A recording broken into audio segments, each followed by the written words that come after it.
In this Python OpenAI tutorial, we will make an application that analyzes tweets as sentiment.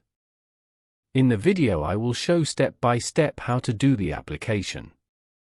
To support us, you can subscribe to the YouTube channel and like the video.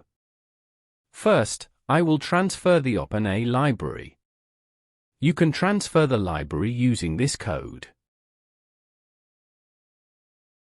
The transfer process is completed. Now I import the library into the code file.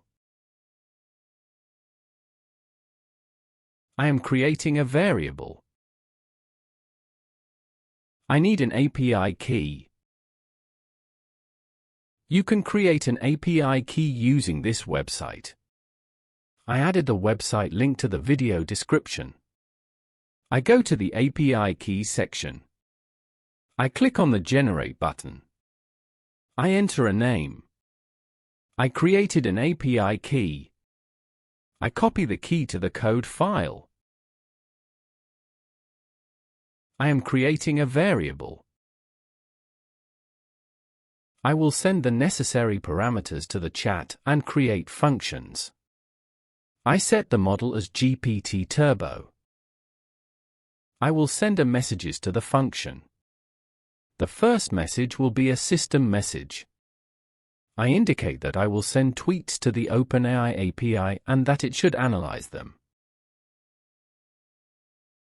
The second message will be the user message. The message will include tweets. For now, I manually enter a positive tweet. I will show the returning message on the console screen using the print command.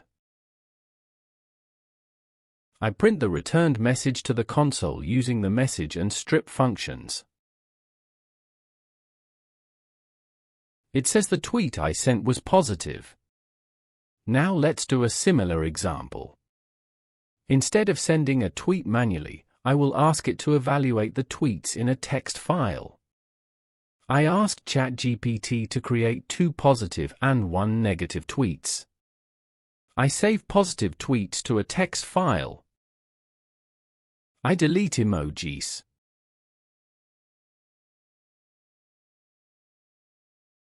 I add the negative tweet to the second line of the text file.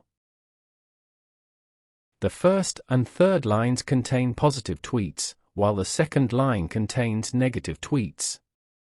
Now let's edit the code. I am creating a variable. I open the text file in read mode. I'm creating a for loop. I add all the codes below to the for loop. I'm sending the tweet to the content section. Thanks to the for loop, we will process all the rows one by one. Let's test it. The tweets in the text file were analyzed sequentially. In this video, we learned how to analyze tweets. To support us, you can subscribe to the YouTube channel and like the video.